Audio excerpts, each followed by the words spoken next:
existe e acontece, tu sabes muito bem. Tu és tremendo, tu és soberano sobre a terra, sobre os céus, tu és Senhor absoluto. Tudo que existe acontece, tu sabes muito bem. Tu és tremendo, e apesar desta glória que tens, tu te importas comigo também. E esse amor tão grande eleva-me, amarra-me a ti. Tu és tremendo,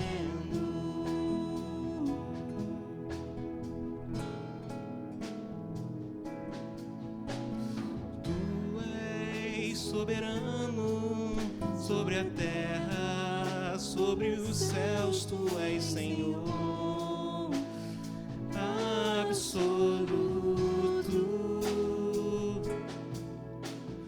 Tudo que existe acontece, tu sabes muito bem. Tu és tremendo, e apesar desta glória que tem, tu te importas comigo também. E esse amor tão grande eleva-me, amarra-me a ti. Tu és tremendo,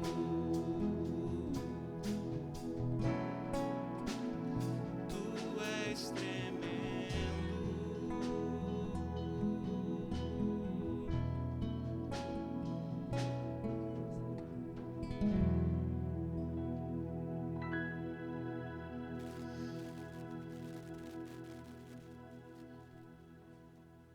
Bom dia, gente. Bom dia. Bom dia. Graças e paz. Amém. Eu estava olhando em casa, assim que eu acordei, vi o tempo chuvoso, e aí fiz uma pergunta ao meu próprio coração: qual é o sentido de sair de casa nesse tempo de chuvoso e ir para a igreja, ir para a casa do Senhor?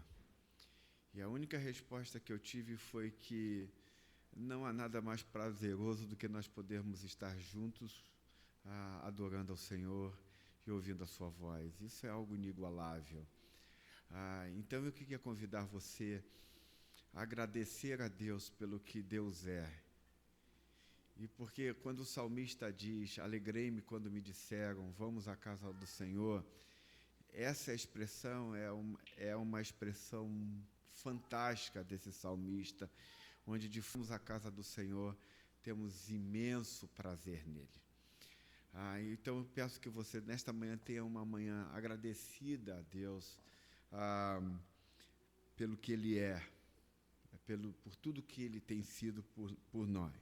Ao mesmo tempo, nós estamos agradecendo, orando pelos nossos irmãos que estão em momentos de provas ou de prestação de concurso. O pastor Juan, ele está agora, nesse exato momento, prestando concurso para a aeronáutica, se eu não me engano, como capelão. Semana passada foi Marinha, essa semana foi para a aeronáutica. Que Deus possa abençoar o pastor Juan. Eu não sei se há outros irmãos também prestando concurso, nós também queremos orar a Deus por esses irmãos. Eu queria convidar você a inclinar sua cabeça e nós vamos orar ao Senhor. Nós estamos aqui tão somente por causa de Jesus. Essa é a razão de nós estarmos na casa de Deus. Essa razão de nós sairmos de casa com o tempo chuvoso e de virmos para cá é porque nós amamos ao nosso Deus. Vamos orar ao Senhor. Pai querido, muito obrigado por essa manhã. O salmista diz, olha, gente, vamos nos alegrar, porque nós vamos à casa do Senhor, nós vamos ter um tempo de adoração, nós vamos ouvir a sua voz, e não há nada mais impactante do que isso na nossa vida. Esse tempo é melhor do que qualquer sono, do que qualquer atividade, do que qualquer outra coisa que a gente possa fazer, porque estar na tua presença é muito melhor, Senhor Deus, do que qualquer outra coisa que a gente possa viver, Senhor Deus. Então a minha oração, Senhor, nesta manhã, é que o nosso coração seja grato por isso, que a gente possa ter a devida gratidão pelo que Tu és, por tudo que Tu és em nossa vida. Eu te peço que o Senhor continue falando conosco através da adoração, que nós vamos estar daqui a pouco continuando, Senhor Deus. Que o Senhor possa falar conosco através dos louvores. Nós queremos consagrar a música e o louvor desta manhã em Tuas mãos. Queremos consagrar a Tua palavra, a pregação da Tua palavra, Senhor. Que o Senhor possa estar consagrando também a Ti, que os nossos ouvidos estejam abertos para ouvir a Sua voz. Também queremos consagrar, Senhor, os sacramentos do comer do pão e do beber do cálice, que a gente possa relembrar o que o Seu Filho Jesus Cristo fez na cruz do Calvário por nós, morrendo a nossa morte para que nós pudéssemos viver a Sua vida, Senhor Deus. Consagramos também nosso dinheiro, aquilo que nós vamos trazer no Teu altar também daqui a pouco, que seja com um coração livre, e jamais como um coração barganhoso ou qualquer outro tipo de sentimento, mas que a liberdade esteja agindo também nesse momento. Pedimos pelo nosso próprio coração, Senhor, que se acomoda, um coração que se retém. Por isso eu quero orar como Santo Agostinho, ou Agostinho de Hipona orou: Senhor, dá-me aquilo que Tu pede de mim, Senhor. Dá-nos a nós, nesta manhã, um coração fervoroso. Dá-nos o que Tu pedes a nós, Senhor. Nesta manhã, essa é a minha oração, por causa do Teu Filho Jesus. Amém e amém. Vamos adorar, irmãos. Bom dia, irmãos. Convidar vocês a ficar de pé. O Senhor Jesus, na ilha de Patmos, revelou ao apóstolo João várias coisas. Ele anotou tudo no livro de Apocalipse, e nós temos a bênção de tê-lo, na nossa Bíblia. E uma das coisas que ele anotou foi uma letra que o próprio Jesus disse para ele que os remidos cantariam, né? E essa canção, algum compositor fez uma melodia para ela, e vamos cantar ela agora. Então é poderosa essa música, foi o próprio Jesus que disse a letra dela, né? Isso é muito maravilhoso.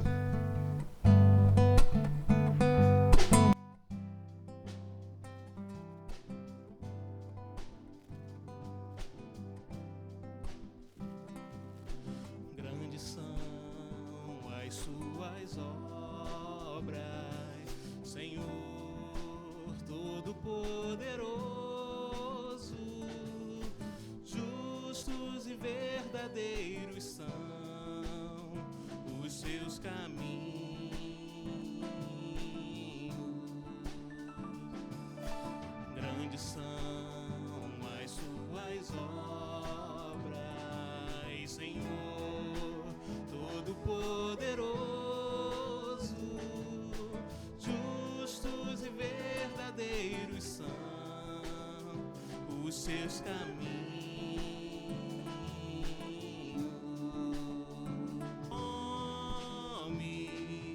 ó Rei, pois só Teu nome é santo, ó Rei, o Teu nome, ó Rei das nações,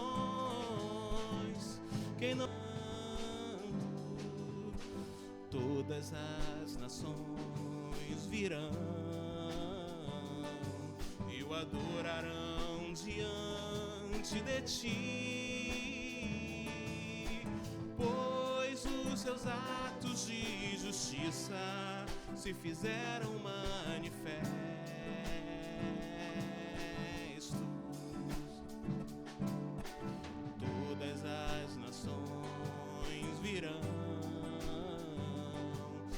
adorarão diante de ti, pois os seus atos de justiça se fizeram manifestos.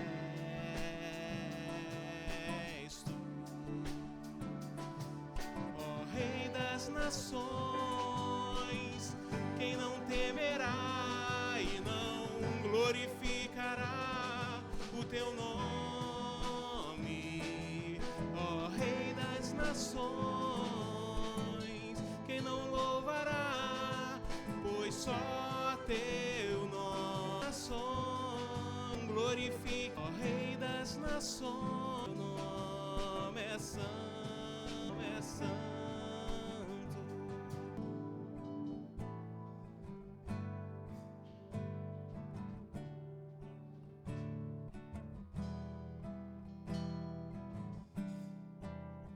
Eis-me aqui outra vez diante de ti, amor, tu escutas e fazes cair as barreiras em mim. És fiel, Senhor, e dizes palavras de amor e esperança e sem fim. Ao sentir o teu toque, te libertas meu ser no calor desse lugar. Eu venho me derramar, dizer que te amo, me derramar, dizer te preciso, me derramar, dizer que sou grato, me derramar, dizer que és formoso.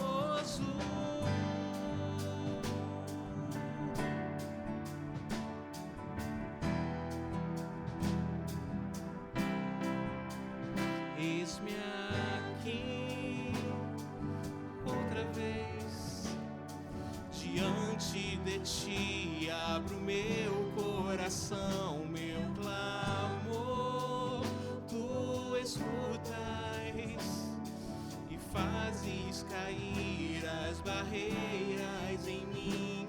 És fiel, Senhor, e dizes palavras de amor e esperanças sem fim.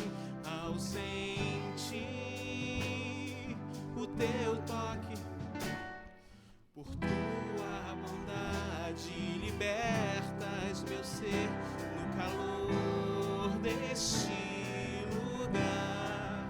Eu venho me derramar, dizer que te amo, me derramar, dizer te preciso, me derramar, dizer que sou grato, me derramar, dizer que és formoso, me derramar, dizer que te amo, me derramar, dizer te preciso, me derramar, dizer que sou grato, me derramar, dizer que és formoso.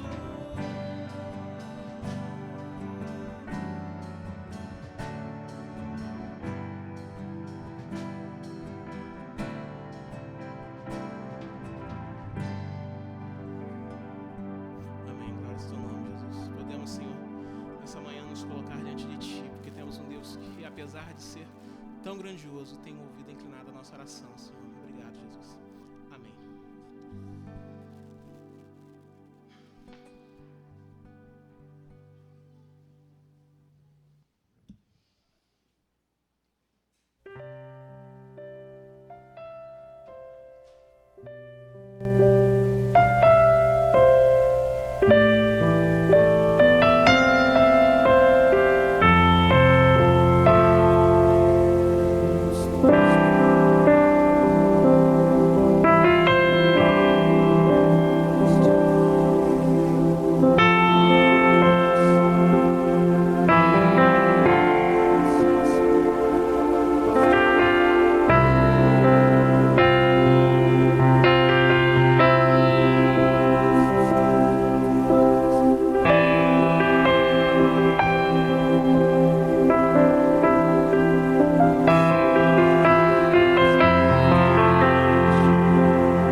dia, gente. De novo, graça e paz. Se você tem um filho de 2 a 11 anos, você pode liberá-lo para a sua escolinha. É logo ali atrás, nós temos professoras que vão cuidar do seu filho, vão falar de Jesus para ele de maneira muito competente, muito cuidadosa.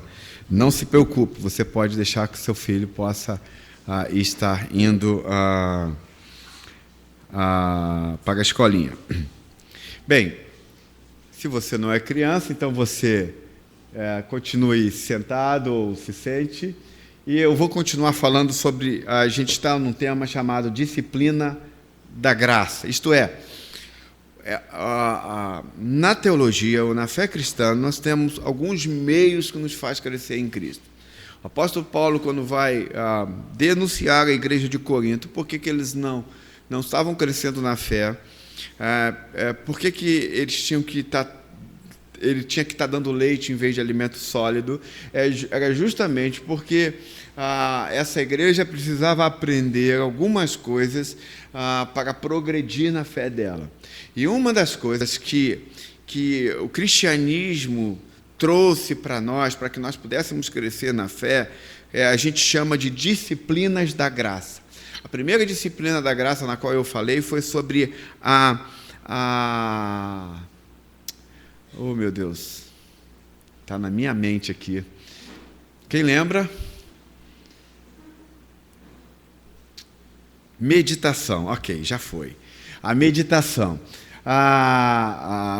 Lógico que a gente não está falando daquela meditação onde a gente põe as mãos para frente, lógico, essa também faz sentido em nossa vida, mas nós falamos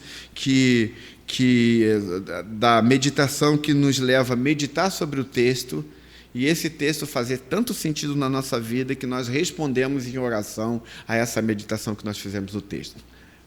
Hoje nós vamos estar falando sobre obediência, que eu comecei na semana passada, da liberdade à obediência. Eu vou estar falando sobre, num contexto contemporâneo, o que significa obedecer, que é uma das coisas mais cruéis para a cultura contemporânea, ter que dizer que vai obedecer a alguém. Agora, eu sei, e eu conheço isso, muitos de nós achamos que somos obedientes, mas, gente, quando estamos nas divididas, a gente tem muita dificuldade de obedecer. Portanto, eu quero ler o Salmo 119, convidar você a ler comigo, para que a gente possa, então, compreender o que significa obediência segundo as Escrituras. Eu queria convidar você a ficar de pé para nós lermos o texto das Escrituras Sagradas. E como eu sempre faço, eu vou ler os versos pares e vocês lerão os versos ímpares. Diz assim as Escrituras Sagradas. Salmo 119, do 32 ao 49. Corro pelo caminho que os teus mandamentos apontam, pois me deste maior entendimento.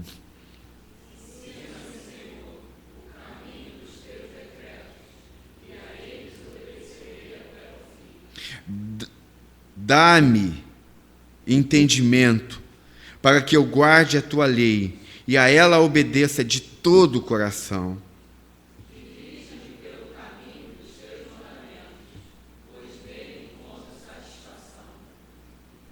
Inclina o meu coração para os teus estatutos e não para a ganância.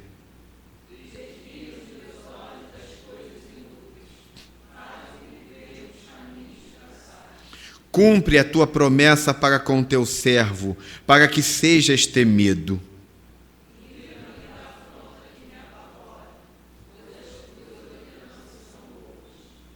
Como anseio pelos teus preceitos, preserva a minha vida por tua justiça.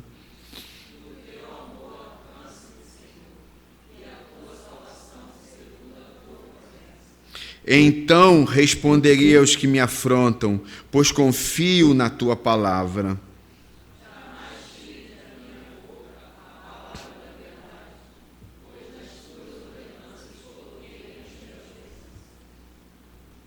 Obedecerei constantemente a tua lei, para todo sempre.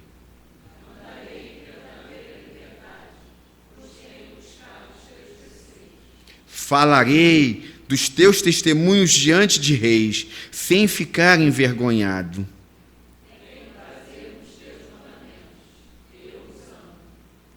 A ti levanto as minhas mãos e medito nos teus decretos.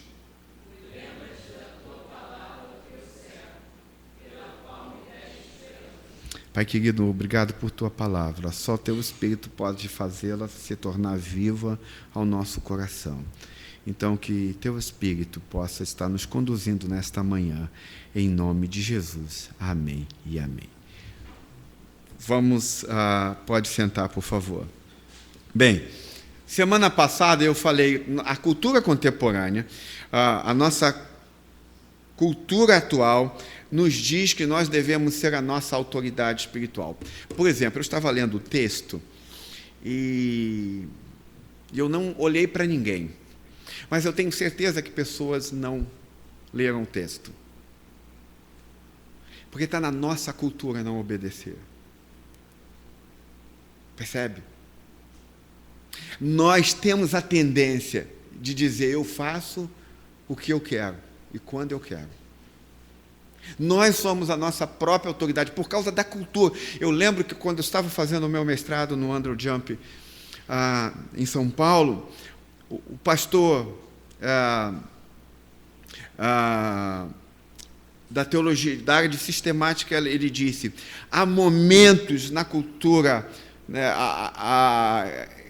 contemporânea que há um espírito que rege essa cultura.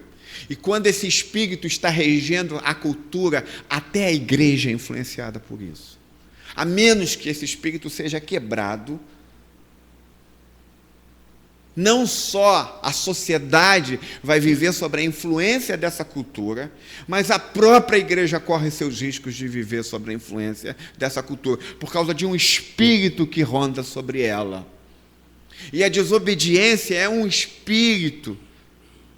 É óbvio que eu não estou aqui, lembre-se que eu falo à noite que nós cristãos não somos simplistas na hora de enxergar a vida, sobre o tema de batalha espiritual que eu estou falando à noite, e hoje à noite será meu último sermão sobre guerra espiritual.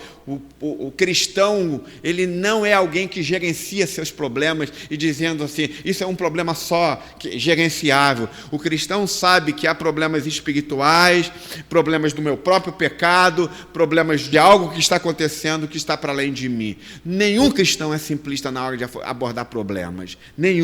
Nenhum verdadeiro cristão é simplista na hora de abordar problemas.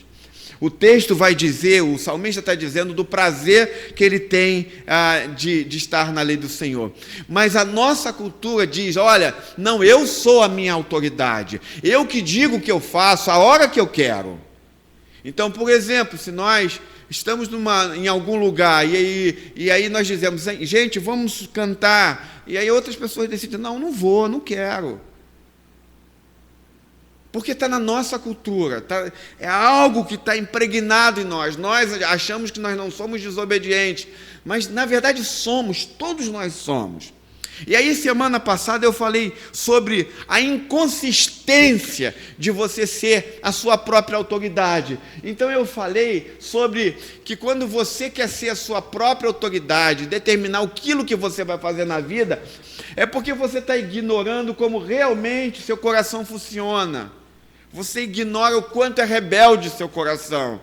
Também falei na semana passada que ao você assumir a autoridade do seu próprio coração, você está ignorando a real natureza de como a liberdade funciona. Eu falei que a liberdade bíblica é uma liberdade com restrições. Eu falei na semana passada que a liberdade que a cultura diz e que a sociedade diz que se você é livre, então faça o que quiser. E eu digo, não, a Bíblia diz que isso não é liberdade. A liberdade verdadeira é a liberdade onde você tenha restrições que cabem ao seu ser, à sua vida. Deus te fez com restrições, e essas restrições cabem ao seu ser, e a verdadeira liberdade está aí, em viver as restrições que cabem ao seu e ao meu ser. Falei também semana passada que quando nós desejamos ser a nossa própria autoridade, nós estamos ignorando o paradoxo do amor e como se relaciona com a liberdade. Eu falei que semana passada que Lloyd Jones, um pregador da Capela de Westminster em Londres, um pregador galês, ele disse, ele explicando sobre o amor com relação a ele a Deus, se você ama alguém, você está pensando o que ela gosta, está pensando o que ela odeia, você faz de tudo para agradá-la e faz de tudo para não desagradá-la. Quando você ama, você sempre está configurando na sua mente o que essa pessoa deseja e o que ela não deseja. E Lloyd Jones diz que é assim que somos com Deus. Nós precisamos passar a nossa vida, cada dia da nossa vida, pensando no que o agrada. Isso é o sinal que nós o amamos. Hoje, eu quero falar sobre como a gente pode obedecer. Como nós podemos obedecer segundo as Escrituras. Então, eu quero responder essas perguntas de 4 maneiras, de como nós vamos responder. Então, a primeira coisa, e aqui deixa eu me localizar, é como nós podemos ser obedientes. Pastor, ok, se nós estamos numa cultura e nós estamos vivendo debaixo de um espírito, que nós somos a nossa própria autoridade, que nós decidimos o que fazermos. Você viu esses dias eu vi um vídeo no Facebook de um camelô em São Paulo que morre tolamente. Eu não vou aqui questionar a autoridade do policial, mas ele está abordando uma pessoa e ele fica lá até que ele tenta tomar a arma do policial. Quando ele tenta tomar a arma, ele leva um tiro na cabeça e morre. Eu fiquei olhando, e aí o Facebook bombou com a seguinte frase: nós precisamos aprender a respeitar as nossas autoridades, a obedecer às nossas autoridades. Algo que está cada vez mais desaparecendo da nossa cultura. Então, a primeira coisa, de como você pode obedecer a Deus, a sua vida com Deus, como ela deve ser obediente, é que você precisa aceitar a autoridade da Bíblia e ter uma relação de amor, obviamente, com Deus. Talvez você possa me dizer isso: pastor, espera aí, eu tenho que aceitar tudo que a Bíblia diz? Pastor, eu estou em 2014, século 21.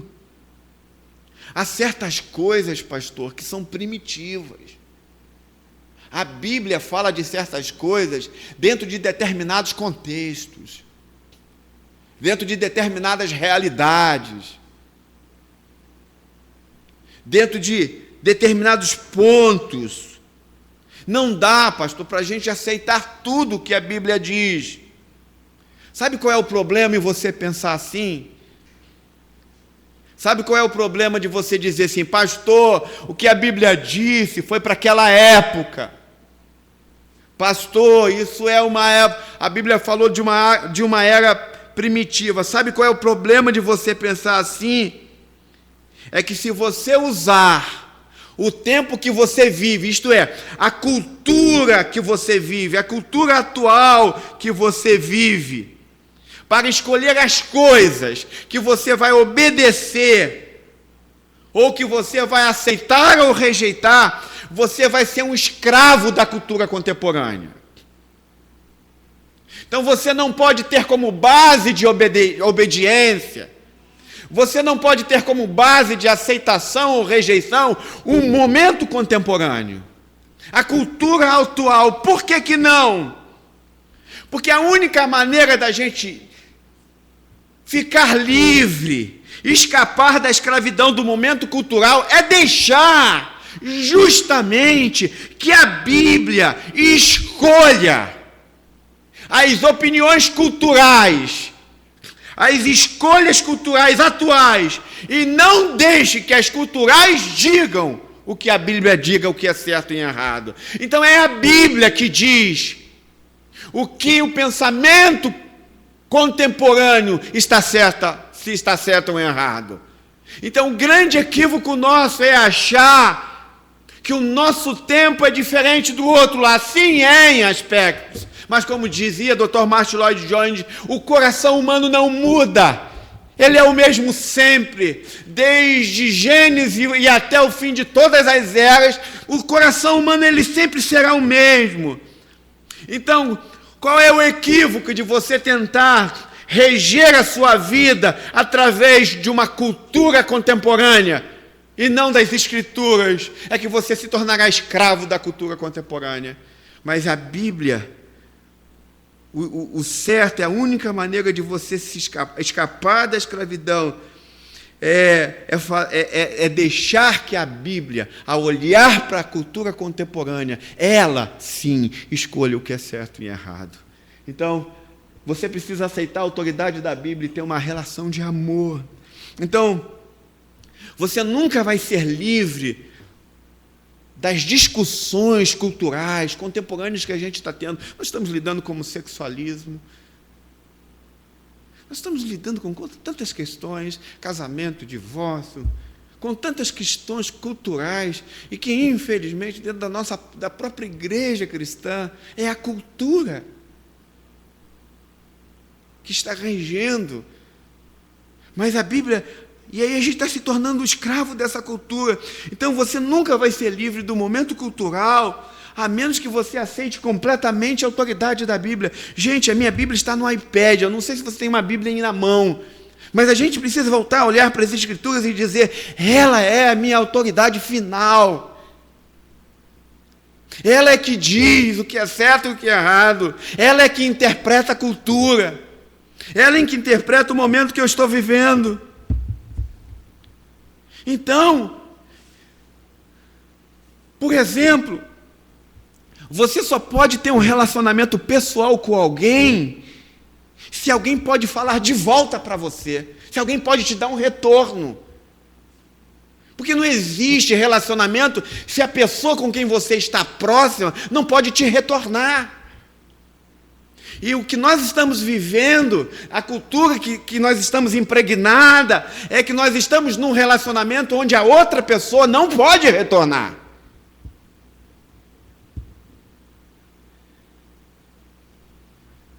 Não dá para a gente entrar num relacionamento onde não haja uma pessoa que possa dizer coisas para nós que nós precisamos ouvir. Um relacionamento real tem que existir gente que possa nos falar o que nós precisamos ouvir. Entende, gente? Num relacionamento real tem que existir alguém que fale conosco algo que possa nos surpreender. Mas na cultura, no momento cultural que nós estamos vivendo um tipo de relacionamento onde não há retorno. Por isso que nós não obedecemos. Por isso que a gente acha que a liberdade é algo negativo, a obediência é algo negativo na nossa existência. Então, por exemplo, se você pegar a Bíblia e começar a dizer, cara, Deus, isso não dá, pelo amor de Deus. Deus, eu estou em 2014, eu vou namorar minha namorada ou meu namorado e não vou ter relacionamento sexual com ela antes do casamento. Esse negócio é para era primitiva.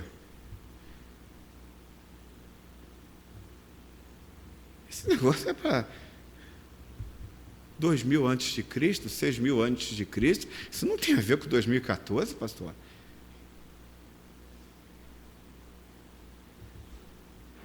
Se você pegar a Bíblia e dizer assim, eu não posso aceitar isso. Eu não posso aceitar que Deus fale isso comigo em pleno ano de 2014, em pleno século 21. E eu estou falando da questão do namoro, mas há N questões da nossa vida. Eu não posso aceitar certos tipos de coisa. Eu quero te dizer que se você abre a Bíblia e diz isso para Ele, e você fala isso, que você não pode aceitar um Deus que te restringe a isso, então quero te dizer, gente, que vocês criaram um Deus para a própria consciência de vocês. Vocês criaram um Deus que nunca pode falar de volta para vocês. Vocês criaram um Deus que não pode mudá-los, que não pode surpreendê-los, que não pode lutar com vocês, que não pode dizer para mim e para você o que está errado. Se a gente pega as Escrituras e dizemos para ela, olha Deus, isso não dá. Esse Deus que você criou não é o Deus vivo das Escrituras. Não é o Deus que nós amamos. Jonathan Edwards diz que você é capaz de criar deuses na sua consciência. E talvez muitos de nós estejamos criando deuses que não podem falar de volta conosco, que não pode nos disciplinar, que não pode nos orientar. Esse Deus que não pode lutar conosco, que não pode nos restringir para a verdadeira liberdade, não é o Deus pessoal, não é o Deus das Escrituras. Se você tem um Deus que toda vez que você vai falar com Ele ou ler a sua palavra, Ele diz assim, sim, querida, sim, querido, sim, querida, claro, sem problemas, pode fazer. Esse não é o Deus da Bíblia. Esse não é o Deus das Escrituras. Esse relacionamento não existe nem em relacionamentos de casamento. Relacionamentos assim são falsos, equivocados. Imagine todo um relacionamento conjugal onde sempre alguém está dizendo, sim, querido, sim, querida. Isso é um relacionamento enganoso. Então, primeira coisa, se nós queremos obedecer às Escrituras Sagradas, nós precisamos aceitar a autoridade da Bíblia e ter uma relação de amor com ela.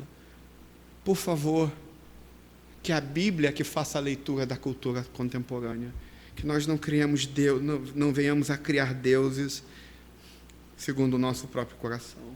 Segundo lugar, nós precisamos aceitar o exame da Bíblia. Você precisa aceitar o exame da Bíblia. Pastor, o que é isso? Eu aceitar o exame da Bíblia? Não sou eu que examino a Bíblia. Não é só você que examina as Escrituras, mas ela te examina. Você deve estudar a Bíblia? Sim, claro que sim. Mas apenas com o intuito de deixar que ela te examine. Um cristão ou alguém que está querendo conhecer a Jesus é alguém que, ao ler as Escrituras, está enlouquecido para que ela o examine. Ó Deus, vê se há em mim algum caminho mau. Vê se tem alguma coisa equivocada na minha forma de pensar. E leva-me e guia-me pelas veredas da justiça. Você deve estudar a Bíblia, gente, mas, na verdade, com o intuito de que ela examine você. Claro que você tem que pegar o texto, você tem que examinar o texto, você tem que fazer perguntas ao texto, mas apenas com o objetivo de permitir que o texto faça perguntas a você. O texto precisa perguntar a você. Você interpreta o texto para que o texto interprete você. Você lê o texto para que o texto leia você. Você o examina para que ele possa examiná-lo. para que ele possa desafiá-lo, para que ele possa incomodá-lo. Você precisa se perguntar, toda vez que você a Bíblia Sagrada, você tem que perguntar, antes de começar a lê-la, se você quer deixar que a Bíblia o examine, ou a examine. Talvez fazer a pergunta, por que Deus está me dizendo isso hoje? Logo hoje Ele está me falando sobre isso. Onde eu devo aplicar isso que Deus está falando comigo hoje na minha vida? Porque Deus, quando fala com você, não é para você aplicar isso daqui a 20 dias, é para hoje, é para agora. Não é daqui a 50 anos. Promessas é uma coisa, as promessas têm a ver com o tempo. Mas quando Deus fala algo conosco, Ele fala hoje. E Ele fala para agora. Então, por que Deus está me falando isso hoje? O que isso vai fazer mudar o meu relacionamento, seja com minha esposa, com meu esposo, com minha família, com meus amigos, com meu chefe de trabalho, com meus amigos de trabalho? O que Deus está falando hoje comigo mudaria o contexto na qual eu estou vivendo? Sabe, gente, se você quiser quebrar esse espírito da época que está na nossa cultura, está na nossa vida, você precisa permitir deixar a Bíblia correr atrás de você. Deixar a Bíblia ir ao teu encalce. Deixar a Bíblia pegar você. Você precisa permitir que ela vá ao teu encontro. Você precisa deixar que a Bíblia possa revistar você, mãos ao alto. Eu vou revistar você de cabo a rabo. Desculpa esse termo, nós estamos ao vivo.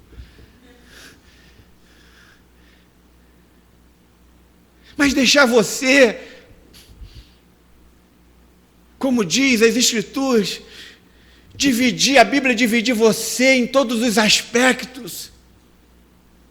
Se você quer ser obediente a Deus, a Bíblia tem que persegui-lo. A Bíblia tem que ir atrás de você.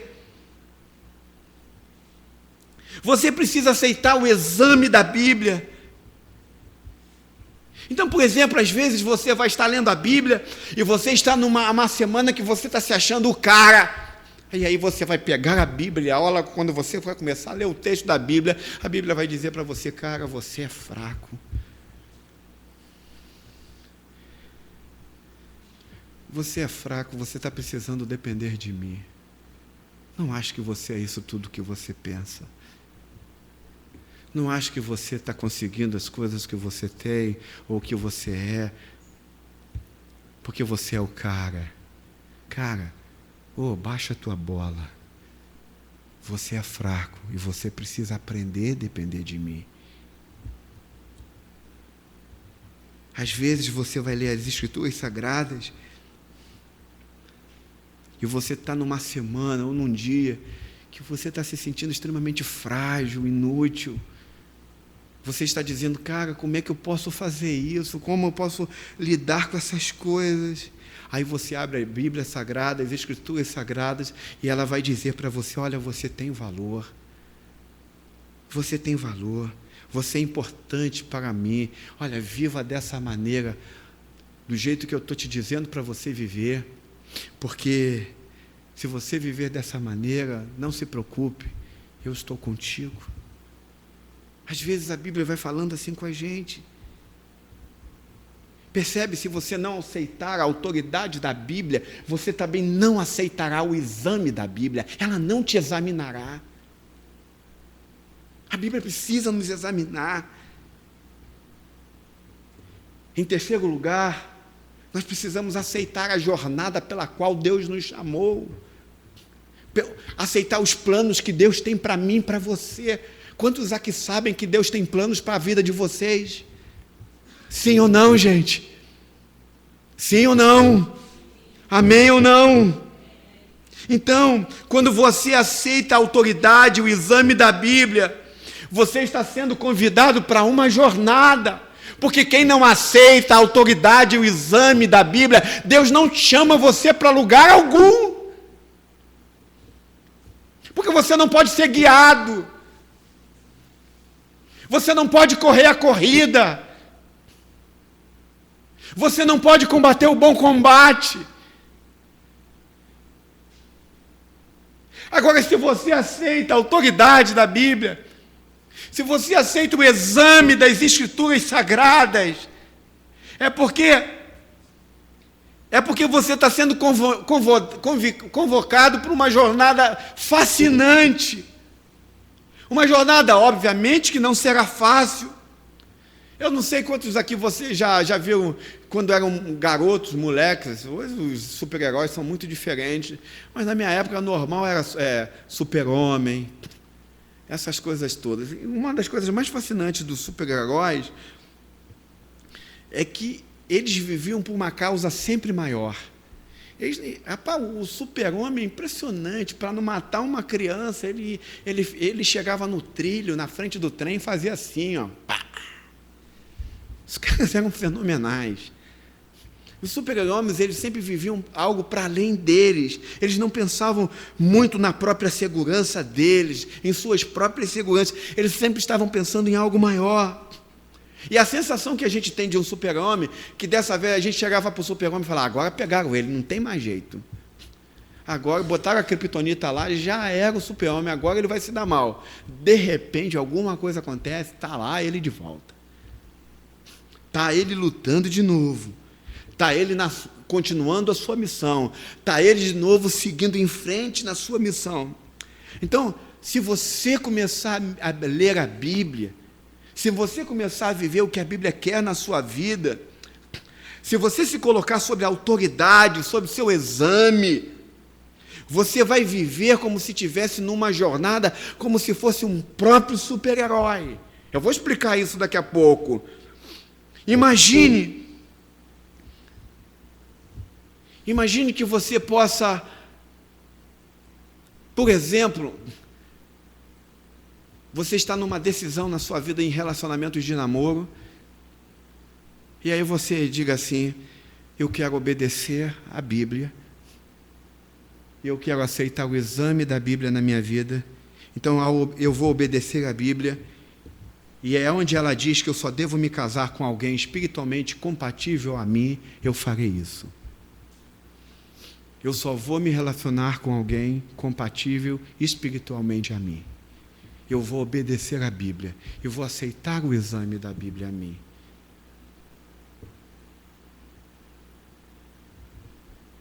Quando você tomar essa decisão, não vai demorar muito para você sentir a felicidade indo embora. É o espírito da época. É o que está tentando nos controlar. Então, quando você chega a tomar uma decisão, eu, a partir de hoje, vou obedecer às Escrituras e só vou me relacionar com alguém que é espiritualmente compatível a mim e à minha espiritualidade. Ou como diz o apóstolo Paulo na área do namoro, eu só vou me casar com alguém, ainda que eu tenha, com essa pessoa, se ela se converter genuinamente ao Senhor. Quando você tomar essa decisão, você acha que vai ficar felizinho? Que você vai se sentir a pessoa mais feliz da vida?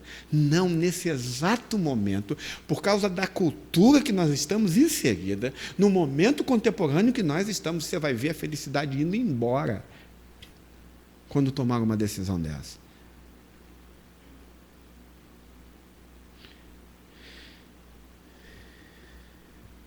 Você vai começar a ter uma sensação de que você perdeu a pessoa mais importante da sua vida, ou poderá perder a pessoa que vai poder te fazer feliz para o resto da vida.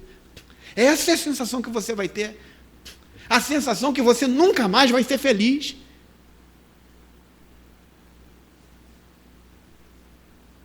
a sensação de que você perdeu a pessoa que deveria estar com você.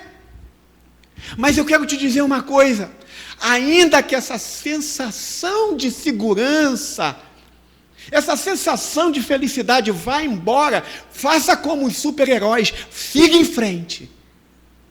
Continue assim. Você está certo na sua forma de pensar. Você está obedecendo a Bíblia, está aceitando o exame dela, e você está entrando na jornada para a qual Deus te chamou. Continue. Ainda que as sensações que você venha a ter depois de tomar essa decisão sejam sensações de eu perdi a pessoa da minha vida. Isso não é verdade. Isso não é real. É isso que faz de você um herói. O que faz de você um herói é que quando você decide obedecer à Bíblia e começa a sentir aquela sensação de que a felicidade está indo embora, e que a segurança está indo embora, e que você perdeu algo muito grande, e mesmo assim você segue em frente, sabendo que tomou a decisão correta, é isso que faz de você um herói. É isso que torna a sua vida estar perfeitamente conectada com essa jornada para a qual Deus te chamou. Siga em frente. Essa decisão que você tomou, estou dando o exemplo do namoro, pode ser em qualquer outra coisa da tua vida, pode até aparecer para você que essa decisão esteja levando você para longe da felicidade, para longe de algo que sempre você desejou na vida. Mas eu quero te dizer que não está. Você está justamente aonde deve estar. Você está seguindo em frente. Você está na jornada para a qual você foi convidado. Você está na jornada para a qual Deus te separou, para que você possa viver debaixo, sob a autoridade dEle, e permitindo que você seja examinado por Ele. Continue. Deixa eu te dar outro exemplo.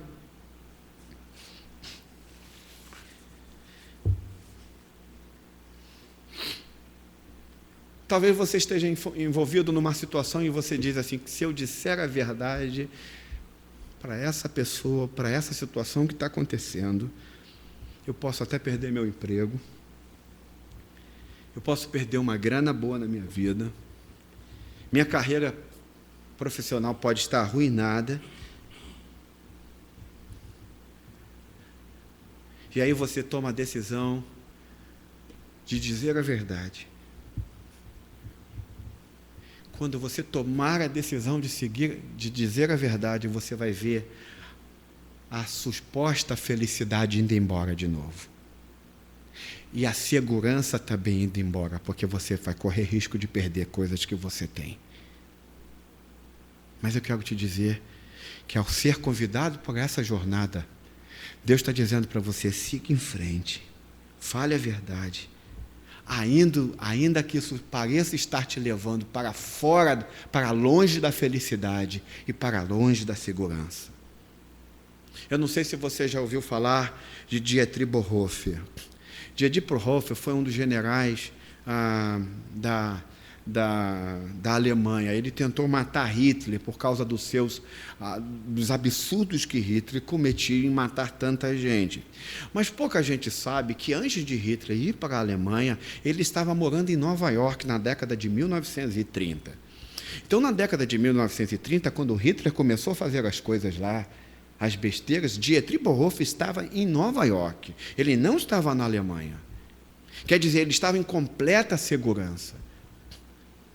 Ele estava plenamente guardado, ele não estava correndo risco nenhum de morte.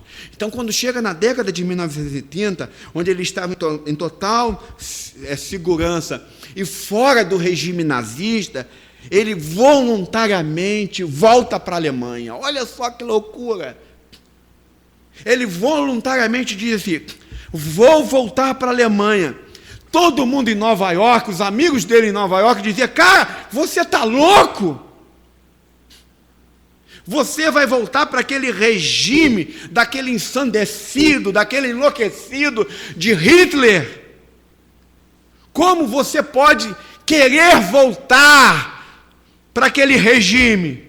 Aí ele disse, olha a resposta do Dietrich Bonhoeffer, como alemão, eu tenho que assumir as responsabilidades do que Hitler está fazendo. E por outro, como alemão, eu preciso mostrar solidariedade com as pessoas que estão em perigo na Alemanha, no meu país. Diz que ele volta para a Alemanha com um único intuito. Ele diz, eu vou trabalhar para derrubar Hitler. Eu vou trabalhar para que ele possa ser morto. Porque, e aí diz a história que esse pensamento de matar Hitler como um cristão, para ele isso era uma das coisas mais horrendas. Ele chega à discussão, qual é o sentido de matar alguém para que ele não mate outros? Até que ele chega à conclusão que matar uma pessoa faz mais sentido do que deixar que essa pessoa mate milhões de pessoas. E aí diz que ele volta para derrubar Hitler, e quando ele faz todo o processo, e quando ele está prestes a matar Hitler, ele é capturado e ele é executado.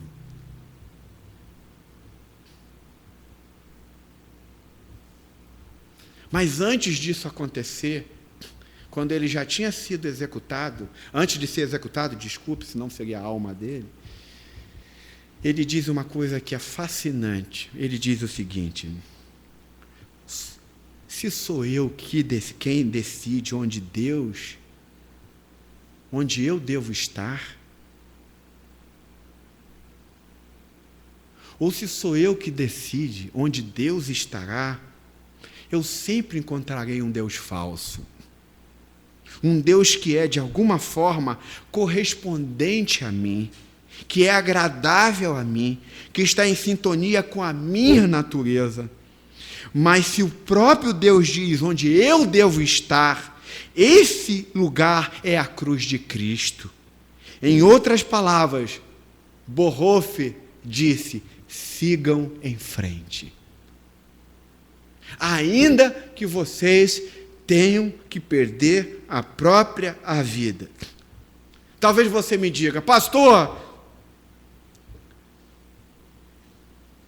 esse cara tomou uma decisão, tudo bem, muito corajosa, mas ele não teve um final feliz. Será?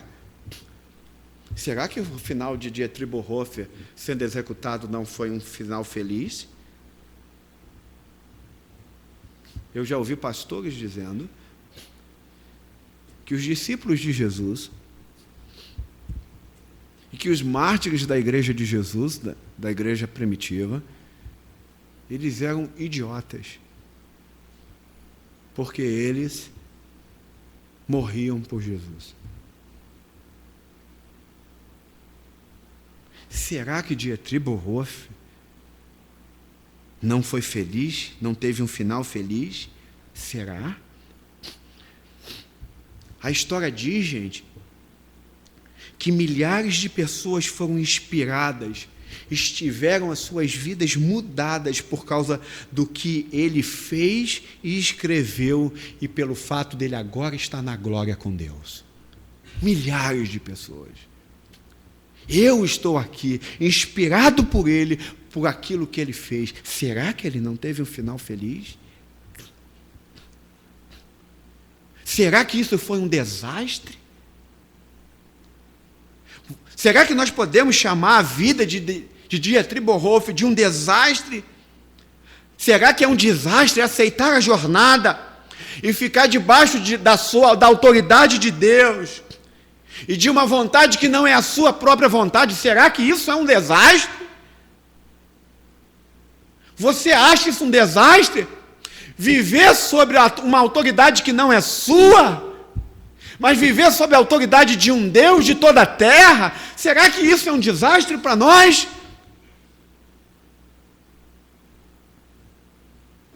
Será, gente? Será que Dietrich Bonhoeffer não teve um final feliz? Será? A história diz que ele não teve um final feliz. Será? Ele impactou gente e vai continuar impactando gente em toda a história. Um homem que, em total segurança, quer voltar para a sua terra para tentar acabar com o mal que estava destruindo toda uma humanidade. Mesmo assim, ele é preso, capturado e morto. Foi um desastre a vida dele. A história diz que ele estava onde deveria estar. Por último, então o terceiro ponto é: aceite a jornada. Aceite aquilo que Deus está te chamando para você viver. Por último, aceite ou aceitar quem determina o fim da corrida. Dá uma olhadinha no verso 32 desse salmo comigo. Você pode ler comigo? Bem forte. Corro pelo caminho que os teus mandamentos, pois me deste maior entendimento. Quantos gostariam de viver assim?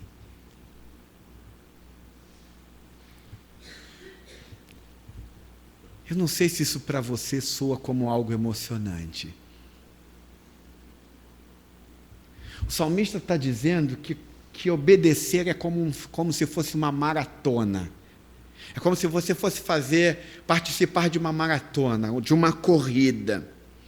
Eu sou um corredor, mas eu sou um corredor fajuto. Eu corro em média 5 quilômetros por dia. Todos os dias eu saio, seja para a academia, ou seja na rua, num campo perto de casa, aí eu tenho um programinha lá, que eu coloco no meu iPhone e clico, e ele vai me dar uma jornada. O meu alvo é conseguir correr 10 quilômetros. Eu estou, em média, correndo 5 quilômetros por dia. Para você correr 5 quilômetros por dia, eu não corri de uma hora para outra. Eu já estou há mais de um ano, e agora que eu consegui chegar a 5 quilômetros.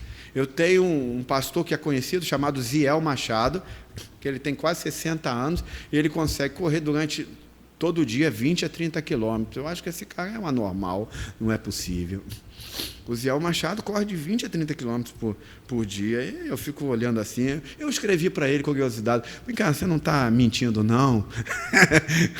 Não, mas eu perguntei para o Ziel Machado um negócio desse, né? Mas eu falei: cara, como é que tu faz isso?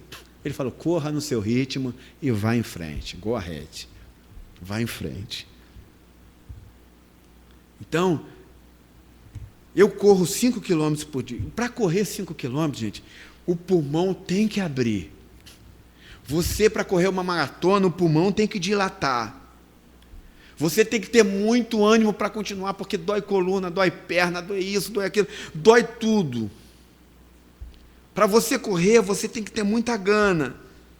E aí diz o salmista que ele vai para a corrida. Corro por onde? Pelo caminho que os teus mandamentos me apontam. Esse cara vai para a corrida. Ele é, obviamente que esse salmista é muito melhor do que eu e é muito melhor do que você. Ele é muito mais animado do que eu, porque ele corre para obedecer. Obviamente que ele diz também que ele não tem certeza do que essa corrida vai dar. Mas ele diz: eu corro. Mas tem uma coisa interessante de um corredor, que a Bíblia vai dizer, que é fenomenal. E esse cara não só corre, tem pulmões dilatados, mas ele já finalizou a corrida. Hebreus 12 vai dizer sobre ele, olha, diz assim: portanto, também nós, uma vez que estamos rodeados por tão grande nuvem de testemunhas, livremo-nos de tudo que nos atrapalha e do pecado que nos envolve e corramos com perseverança a corrida que nos está que nos é proposta. Tendo, vamos correr, gente, com paciência e perseverança, mas tem uma corrida que nos foi dada, ela nos foi proposta, alguém planejou uma corrida para nós. Aí vem o verso 2, tendo os olhos fitos em Jesus, autor, essa palavra consumador no grego significa finished, finalizador. Então, olha só, tendo os olhos fitos em Jesus, autor e finalizador da nossa fé, ele, pela alegria que lhe fora proposta, suportou a cruz, desprezando a vergonha, e assentou-se à direita de Deus, à direita do trono de Deus. Se o autor de Hebreus tivesse dito o seguinte, Jesus correu a maratona dos 10 mandamentos primeiros do que eu e você. Ele foi sinistro. Jesus correu a maratona de viver nessa terra, sendo obediente em tudo, como nosso exemplo. Então ele foi o primeiro a correr a maratona dos 10 mandamentos, ele foi o primeiro a correr a maratona da obediência nessa terra, então ele é o nosso exemplo, e por ele ser o nosso exemplo, então nós vamos segui-lo. É isso que diz Hebreus? É isso? Se fosse isso que Hebreus estivesse dizendo, isso não me encorajaria. Porque quando eu vejo Ziel Machado correndo 30 quilômetros, 20, eu falo, esse cara é um animal. Mas eu não me animo, porque 5 eu já fico morto.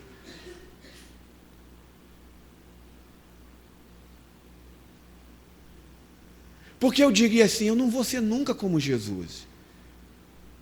Eu não vou ser nunca como Ziel Machado. Eu não tenho mínimas condições de correr 20, 30 quilômetros todos os dias. Eu também não tenho como ser como Jesus, ser plenamente obediente, correr a corrida dos 10 mandamentos como ele correu. Eu nunca teria condições de correr como Jesus. Mas não é isso que o autor de Hebreus diz. O que o autor de Hebreus diz? Jesus é o primeiro e é o finalizador da fé. Olha só que coisa fenomenal que o autor de Hebreus está dizendo. Jesus Cristo foi obediente, Jesus Cristo veio à terra, ele se humilhou, ele se tornou obediente até a morte de cruz. Mas por que ele morreu? Por que ele obedeceu? Por que ele disse, não seja a minha vontade, mas a tua vontade? Por que ele seguiu em frente? Por que Jesus não parou? Por que ele aceitou a autoridade do Pai, a autoridade da Bíblia? Por que Jesus obedeceu plenamente? Jesus não obedeceu plenamente. Jesus não foi até o fim, ele não continuou em frente, apenas como nosso exemplo. Não foi por isso, senão Hebreus diria. Não foi apenas como nosso exemplo, ele correu a corrida por nós. Isso é diferente. Jesus não só começa a nossa maratona, mas ele termina a nossa maratona. Ele não só inicia a corrida, mas ele finaliza a corrida por nós. Ele obedeceu por nós. Então, o que é o Evangelho? O Evangelho não é mostrar que o nosso Deus tem um grande desempenho e, em seguida, Deus nos abençoa. O Evangelho não é mostrar que nós conseguimos correr 5 quilômetros e ele depois vai dar um presente para nós. Mas o Evangelho é entender que Jesus Cristo, Deus, nos deu o registro perfeito de que pela fé recebemos as heranças e as bênçãos dele. Isto é,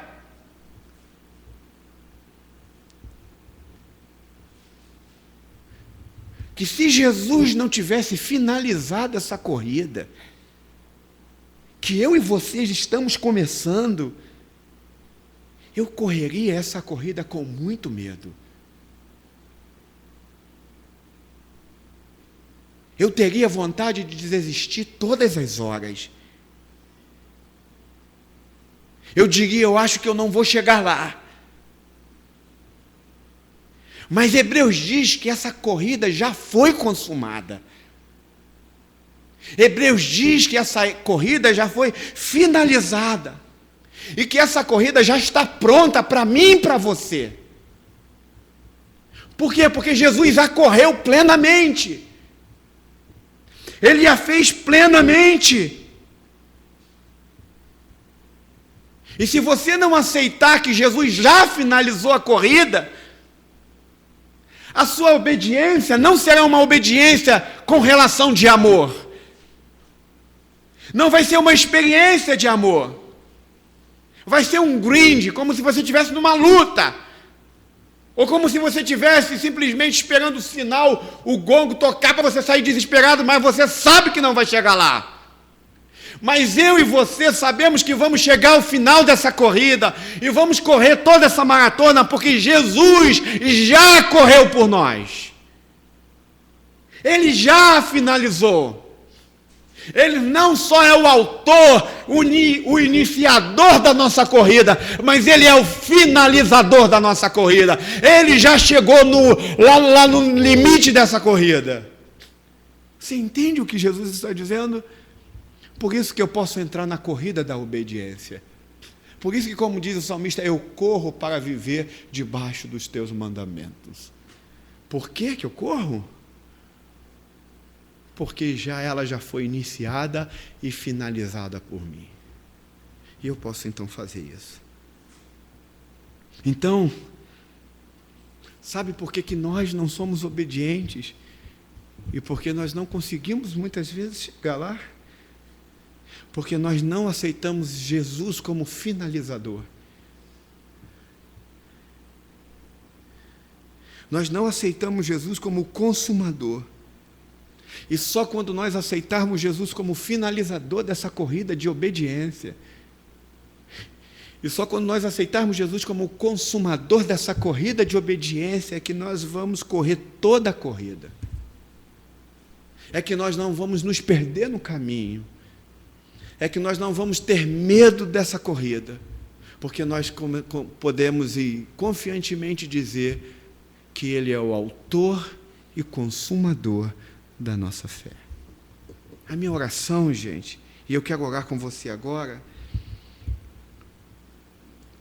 é que se você quiser crescer na fé, as disciplinas da graça é para nos ensinar essas coisas. Jesus é o iniciador dessa corrida, dessa jornada, e Ele te chamou para ela. Se você é um cristão, impreterivelmente você foi chamado para essa corrida.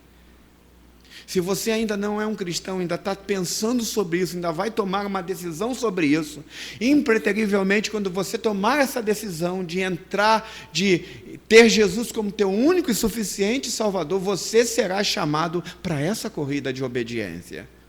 Mas você saberá que Ele não só começou a corrida, mas porque Ele finalizou em seu lugar. Então você poderá correr, porque você terá pulmões do início ao fim dessa caminhada, porque Jesus já fez isso por você. Eu quero orar com você. Agora pense um pouco. Enquanto a cultura contemporânea tem ditado o que a Bíblia é certa ou no que ela está errada, quem é que deve ditar as coisas? Quem é que deve verificar as coisas? Se eu e você queremos ser obedientes às Escrituras, toda vez que você pegar a Bíblia para ler, peça ao Espírito Santo para que você creia que ela é a sua autoridade final. Não é você que vai pegar a Bíblia e dizer assim: Bem, isso aqui é uma cultura diferente. Isso é uma verdade. Mas é a Bíblia que vai analisar a cultura contemporânea, não você que vai trazer a Bíblia para a cultura que ela não é, a cultura antiga. Isso é importante numa exegese bíblica, obviamente, numa hermenêutica bíblica. Mas é a Bíblia que nos decide e que nos diz como nós devemos viver. Mas nunca é uma obediência sem amor, como eu já falei. É possível você obedecer sem amor. Tem tanta gente que obedece assim. Mas é impossível amar sem obedecer. Como diz João, aquele que me ama guardará os meus mandamentos. Ele será obediente a mim. Eu quero orar com você. Eu queria que você inclinasse a sua cabeça enquanto os músicos estão vindo para cá.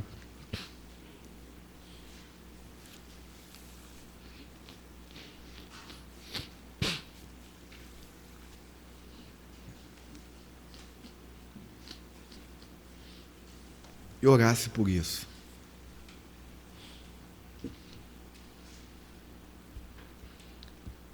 Peça a Deus para que você possa aceitar toda a autoridade da Bíblia. Diga nesta manhã, Senhor, que eu possa aceitar a autoridade da Bíblia numa relação de amor. Ore ao Senhor para que você também possa aceitar o exame que a Bíblia fará de você. Diga para o Senhor hoje, Senhor, que a Tua palavra me examine. Diz como o salmista Davi diz, ó Senhor, vê se há em mim algum caminho mau. Me examina, por favor. Me examina. Aceite o exame da Bíblia. E se você hoje estiver vivendo algo que a Bíblia não o autoriza, desista hoje mesmo. Não por medo que ele pode te fazer alguma coisa, mas porque ele diz, eu te amo tanto, como você pode insistir em viver nisso. Aceite o exame da Bíblia. Por último, peça a Deus também para que você possa aceitar quem determina o fim da corrida. Você já viu quem determina o fim da corrida, que é Jesus.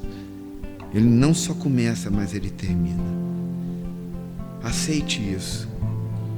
Aceite também a jornada de obediência. Eu vou correr em direção aos teus mandamentos. Eu vou correr em direção àquilo que tu desejas de mim. Pai querido, nós queremos te pedir nesta manhã, onde nós estamos vivendo numa época de uma absurda quebra de autoridade. Não estou falando de uma autoridade opressora, abusiva,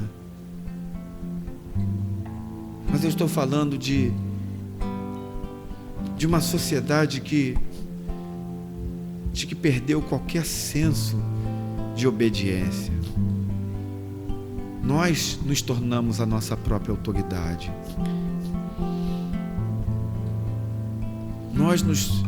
Nós dizemos o que vamos fazer. Nós é que decidimos que hora que nós vamos ficar de pé, que hora que nós vamos sentar. Que hora que nós vamos cantar, que hora que nós vamos ficar calado. Que hora que nós vamos fazer isso ou aquilo. Faça a gente entender que nós somos livres com restrições que cabem ao nosso ser. E que a verdadeira liberdade que nos leva à obediência está em viver para Ti em todo tempo. Aceitar aquilo que tu desejas. Aceitar aquilo que tu nos pede. E ainda que a gente possa ter um sentimento de que a nossa felicidade está indo embora por causa dessa decisão de obediência à sua palavra, que a gente continue em frente. Que a gente continue caminhando. Porque por nosso Senhor Jesus, aceitar a cruz não foi algo tão fácil assim. Mas Ele só o fez por causa de mim e por causa de todos aqueles que estão aqui. Ele foi até o fim, Ele finalizou a corrida por causa de todos nós. Senhor, que a gente também cresça na nossa fé, que a gente possa ir até o fim, em nome de Jesus. Que o Senhor, o Teu Espírito trabalhe em nosso coração, em nome de Jesus. E que em resposta ao entendimento da Tua palavra agora, nós possamos Te adorar. Nós possamos agora dizer: Senhor, eu estou aqui. Nós possamos agora entrar na Tua presença através dos louvores e dizer: Senhor, nós entendemos a Tua palavra. Que assim seja em nossas vidas, que assim seja em nossos corações. Pai, então nós Te pedimos nesta manhã, que o Senhor nos ajude a seguir em frente, que o Senhor nos ajude a receber a graça dessa disciplina, que o Senhor trabalhe a Sua graça em nós, que a gente possa desenvolver a nossa salvação em temor e em tremor, que o Senhor nos ajude a nós mantermos os nossos olhos em Jesus, que é o autor e consumador da nossa fé, que o Senhor nos ajude, Senhor Deus, correr alegremente a corrida que Ele correu por nós, alegria que Ele teve em correr a corrida da cruz por nós, a alegria em que Ele teve em correr a corrida de desprezar, de viver desprezado e vergonhosamente. Ele correu essa corrida alegremente por nós. E agora diz o autor das Escrituras que Ele está sentado à direita do Pai, alegremente governando e intercedendo por nós. Senhor, que nós aceitemos o Seu governo, que nós aceitemos a Sua jornada. Ajude-nos a entender essas coisas e aplicar essas coisas por meio do Teu Espírito em nós, Senhor.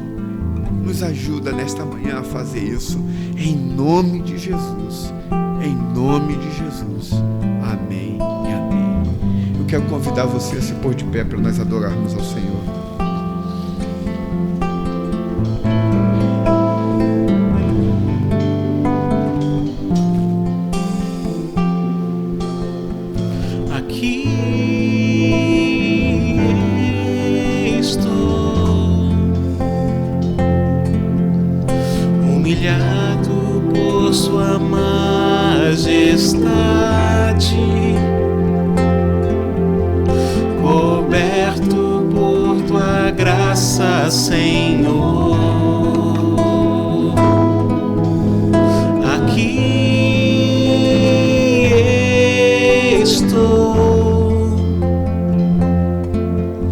Sabendo que sou pecador, coberto por Teu sangue, Jesus, eu me encontrei o maior amor que achei no dia em que morreu, sacrifício do meu Deus.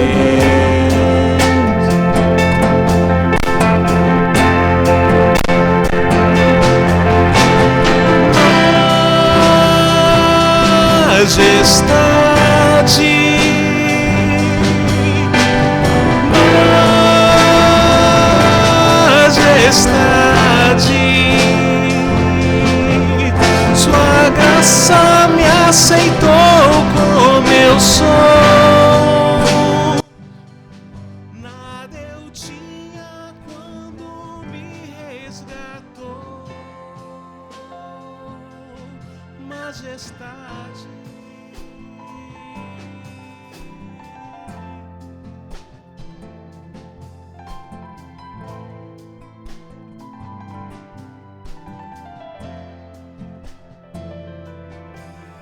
Aqui estou,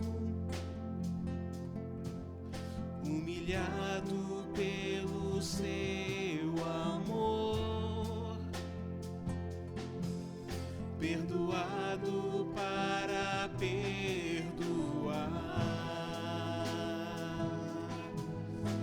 Aqui estou, sabendo que sou teu querer, santificado por teu fogo e glória.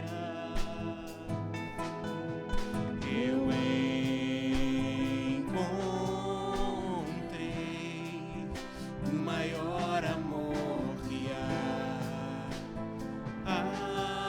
achei no dia em que morreu, sacrifício do meu Deus.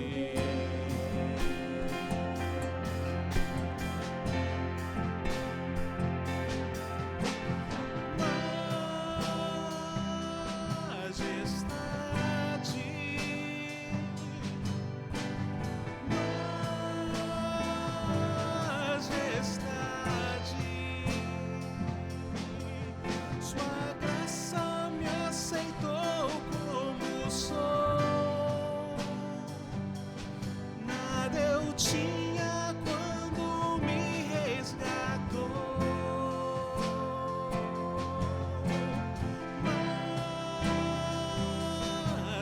Majestade.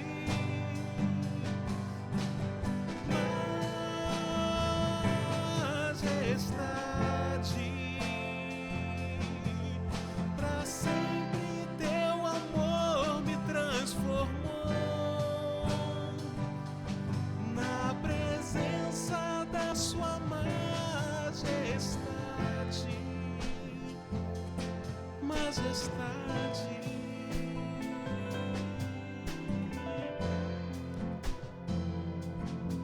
Majestade.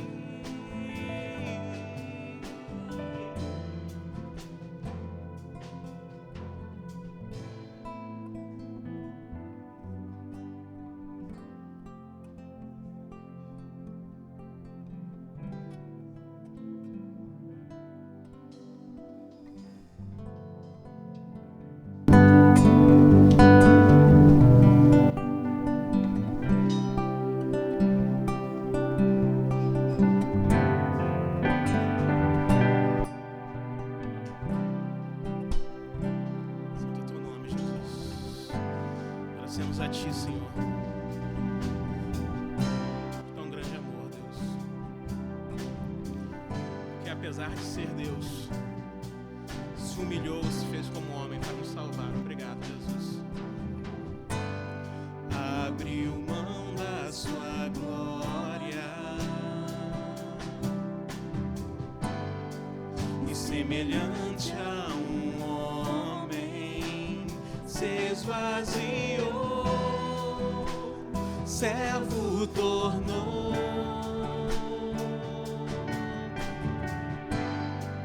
e a si mesmo se humilhou,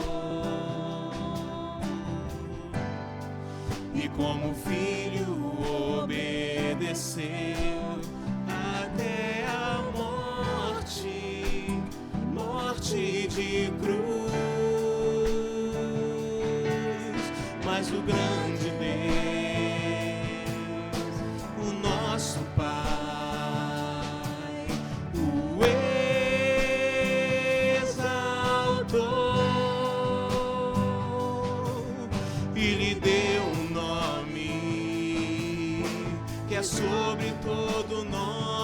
nos céus e na terra e debaixo da terra. Ao nome de Jesus, todo joelho se dobrará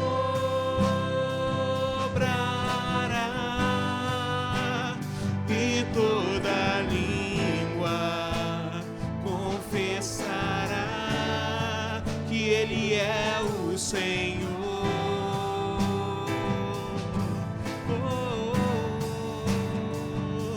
Jesus, some sobre todo nome, nome sobre todo nome.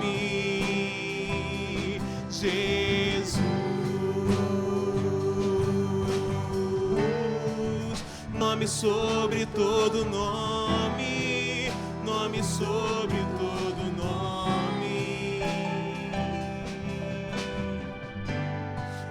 Abriu mão da sua glória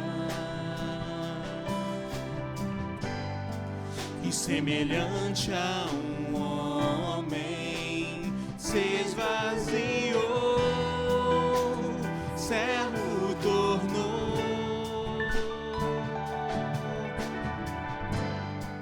e a si mesmo se humilhou. Como filho obedeceu até a morte, morte de cruz. Mas o grande Deus, o nosso Pai, o exaltou e lhe deu um nome que é sobre todo nome, nos céus e na terra e debaixo da terra. Ao nome de Jesus, todo joelho se dobrará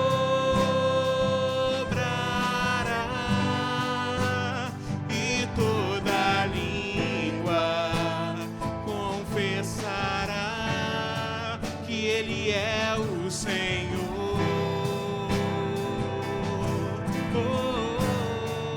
É Jesus.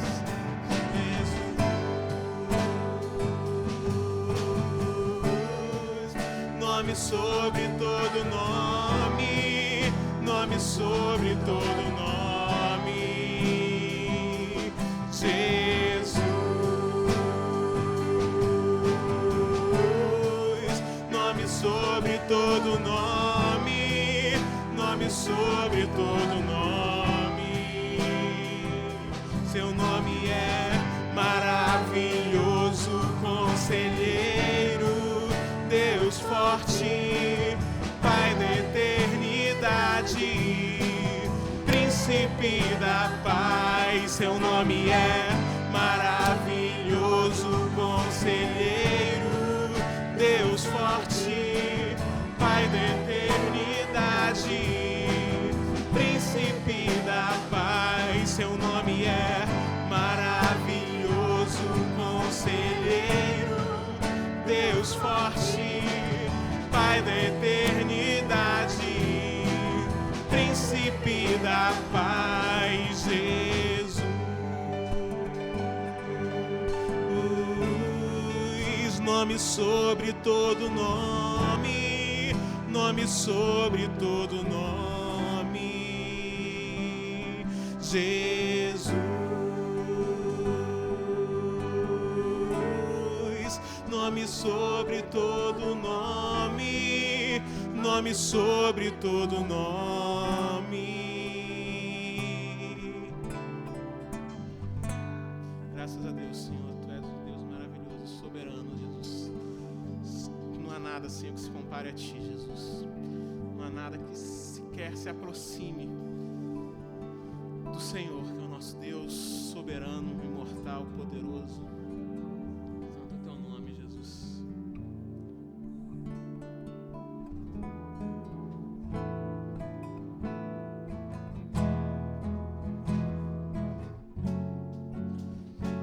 cantar com vocês mais uma vez essa canção, cantando ao Senhor. Senhor, estou aqui, Deus, diante do Senhor, colocando meu coração e pedindo a Ti, Senhor, me molda, me ensina, que é somente no Senhor, na Tua palavra, que eu tenho instrução, que eu tenho como ser moldado para ser tipo da Sua vontade. Eis-me aqui outra vez diante de Ti, eu abro meu coração, meu clamor, Tu escutas e fazes cair as barreiras em mim. És fiel, Senhor, e dizes palavras de amor e esperanças sem fim. Ao sentir o Teu toque, por Tua bondade libertas meu ser no calor desse lugar. Eu venho me derramar, dizer que Te amo, me derramar, dizer Te preciso, me derramar, dizer que sou grato, me derramar, dizer que és formoso.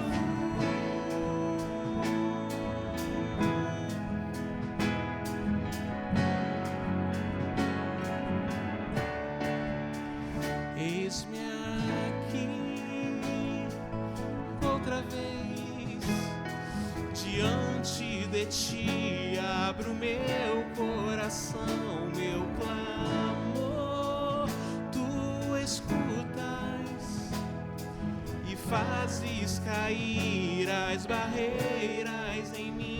És fiel, Senhor, e dizes palavras de amor e esperanças sem fim. Ao sentir o Teu toque, por Tua bondade libertas meu ser no calor deste lugar. Eu venho me derramar, dizer que Te amo, me derramar, dizer Te preciso, me derramar, dizer que sou grato, me derramar, dizer que és formoso, me derramar, dizer que Te amo, me derramar, dizer Te preciso, me derramar, dizer que sou grato, me derramar, dizer que és formoso.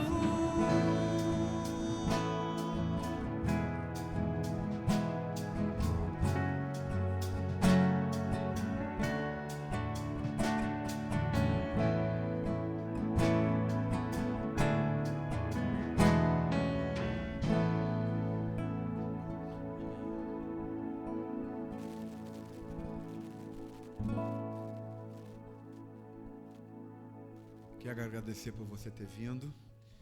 Você que nos visita, muito obrigado por você estar nos visitando hoje pela manhã. Quero convidar você a retornar. Hoje à noite eu estarei terminando a série Guerra Espiritual, que para mim foi uma série maravilhosa de poder ter estudado, trabalhado nela. Meu coração em muito foi modificado e hoje eu estou terminando essa série. Vou estar começando uma outra série à noite, que vai se chamar, talvez, Fim do Mundo. Eu vou trabalhar um pouco o livro de Apocalipse. Vou falar um pouco sobre a volta de Jesus e como ela será o fim dos tempos. Então, eu já quero convidar você a orar por isso, que eu vou estar trabalhando nessa série. E vai ser à noite, talvez comece domingo que vem ou no outro domingo. Eu estou com minha garganta em pandareco, estou muito gripado, então vou ver se eu consigo dar uma zerada nela para eu poder retornar. que você ore por isso. E hoje à noite nós vamos terminar a série de Guerra Espiritual. Eu acho que é imperdível, você deve vir, pelo fato de que Deus tem separado essa série para nos esclarecer muitas coisas sobre a nossa vida espiritual, a nossa vida com Deus, a nossa vida no cotidiano. Então, muito obrigado. Quero convidar você a chamar seus amigos, a virem, e que Deus possa estar te ajudando. Eu tive um feedback dessa série à noite, muito interessante, de pessoas que estavam vivendo dramas e dramas, porque não tinham conseguido enxergar as coisas como deveriam enxergar à luz das Escrituras. E, para mim, eu já me tenho como dever cumprido de poder servir a esta igreja, fazendo com que o Evangelho pudesse estar trazendo clareza e liberdade a muitos irmãos. Eu fiquei muito feliz e estou muito feliz pelo retorno que eu tenho recebido de quanto Cristo trabalhou na vida de tantos irmãos. Vamos orar para nós irmos para casa. Deus os abençoe e que você possa viver uma semana aplicando essa palavra desta manhã em sua vida. Pai querido, muito obrigado por poder falar sobre o tema da obediência numa sociedade, numa cultura que sente urticárias quando se fala disso. É um clima talvez mais tenso do que a própria guerra espiritual, porque o nosso coração, desde Gênesis, se rebela. Desde Gênesis não quer viver para ti.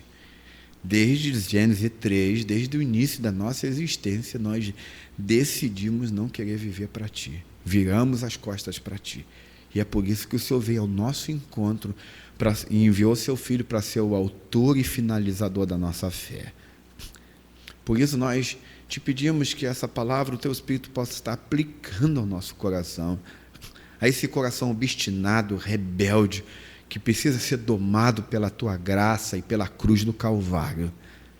Senhor, nós te pedimos que o teu Espírito trabalhe de maneira especial em nossas vidas, no que tange a esse assunto de vivermos em obediência a ti. Eu te peço que o Senhor nos leve para casa e que a graça do nosso Senhor Jesus Cristo, o amor de Deus Pai e a comunhão do Espírito Santo seja com todos vocês, desde agora e para todo sempre. Amém e amém. Antes de você ir embora, cumprimente alguém que está do teu lado, dê um abraço, conheça, dê bom dia.